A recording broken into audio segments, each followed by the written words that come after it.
Marco Bezzecchi arrived at the Dutch Grand Prix as the man leading the entire championship. He left it inside a hospital in Groningen, his points lead gone, handed to the one rider he can never seem to escape, his own teammate. On the second lap at Assen, the front of his Aprilia let go and fired him through the gravel at one of the fastest corners on the circuit.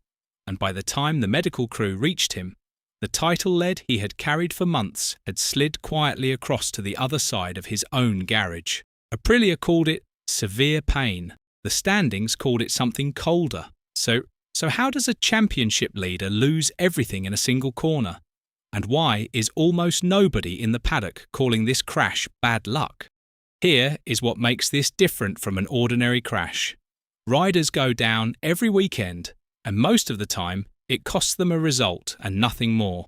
This one cost Bezzecchi the lead of a world championship, and it did not hand that lead to a rival in another colour. It handed it to the man who shares his garage, his engineers, and his bike. Jorge Martin did not have to beat Bezzecchi on track to take control of this title. He only had to stay upright and keep scoring, while Bezzecchi did not. That is a far more dangerous way to lose a lead than being outridden. Let's start with what actually happened on Sunday. Bezzecchi was running near the front, chasing Marc Marquez, when the front let go at turn 15 on the second lap. This is not a slow corner. It is one of the quickest points on the lap, the long left that feeds the final chicane at the circuit they call the Cathedral, and a fall there throws a rider at close to 200 km/h. Bezzecchi went through the gravel hard. He was taken first to the medical centre at the circuit, then to a hospital in Groningen for full scans. Aprilia said he was conscious, with normal movement in all four limbs, and no immediate sign of serious neurological damage, but that he was in severe pain from the impact. Those are not words a championship leader wants attached to his name with a long road still ahead. Now the part that actually moves the season. While Bezzecchi was being checked over, the satellite trackhouse Aprilias of I. Ogura and Raul Fernandez locked out the top two, with Ogura taking his first ever MotoGP win. Jorge Martin came home third for the factory, completing an all-Aprilia podium. He did not win. He did not need to. Third place, on a day his teammates scored nothing, was enough to flip the championship. Bezzecchi now trails his own teammate by 7 points, and it was the third Sunday in a row he had come away with nothing. The Aprilia has never looked faster, and that is exactly what makes this so damning. If that warning surprises you, it should not. You just had to look at his Saturdays. Here is the detail that reframes the entire crash. For most of this season, Marco Bezzecchi has been two different riders depending on the day of the week. Brilliant one day and bewildered the next. On Fridays, he is untouchable, topping practice, leading Aprilia's resurgence, looking every inch a champion. On Saturdays, in the sprint, he quietly falls apart. And the strangest part is that he cannot tell you why.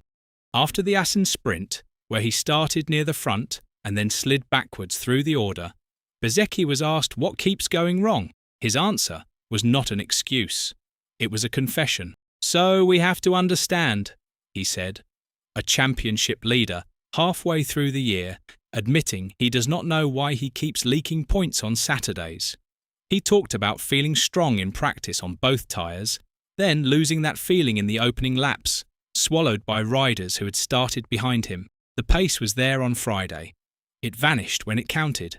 And there is one more piece of this that almost nobody connected to Sunday. Only a week before Assen at Brno, Bezzecchi lost his temper after a crash and shoved a marshal, an outburst that got him suspended from the Czech Grand Prix itself and forced an awkward explanation to his own team. That is not the behaviour of a man calmly managing a points lead. That is a rider feeling the weight of the front and starting to crack under it. Martin noticed too.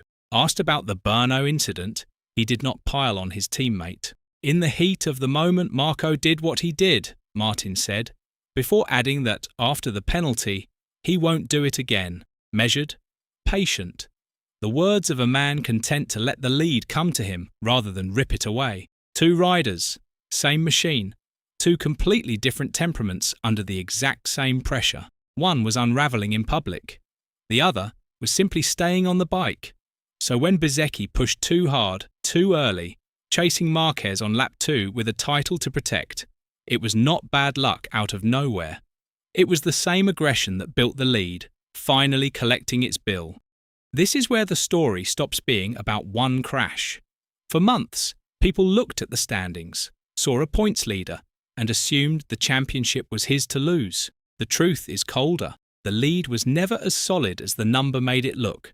It was built almost entirely on his Fridays and his best Sundays, propped up over a hole he reopened every single Saturday. A 4-time race winner this year, a genuine frontrunner on his day, yes, but also a man bleeding sprint points he could neither explain nor stop.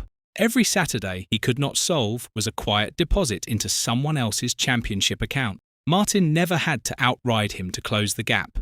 He only had to wait for the weekend to turn. People thought this was a story about a crash at Assen. It was really a story about a leak that started months ago. The crash did not create the danger. It only made it official. Bezzecchi did not lose this lead at turn 15 on Sunday.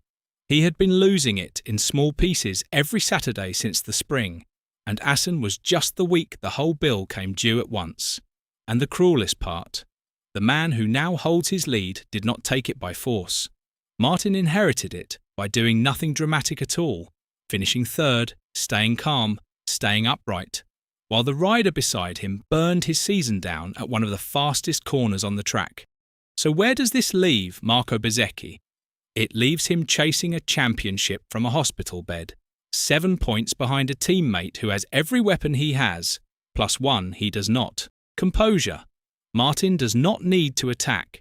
He needs only to keep doing what he did at Assen, finish near the front, bank the points, and let Bezzecchi's Saturdays keep doing the damage for him, week after week. That is the nightmare shape of a title fight, when the man you have to beat sits in your own garage, reads your own data, and stays calmer than you do. Bezzecchi can still win this. He is fast enough, and there is a long way to go. But he now has to fix a Saturday problem he openly admits he does not understand, recover from a heavy crash, and outride the most composed rider in the paddock all at the same time. The lead that looked like destiny a week ago is now something he has to take back from the one man who knows exactly how he rides. That is not a points deficit. That is exposure. The question is no longer whether Bezzecchi is the favourite. It is whether he can beat the man who shares his own garage. So tell me, is this title still Bezzecchi's to win, or is it already Martin's to lose? Let us know in the comments below. And once you do that, make sure to click on the video appearing on your screen right now.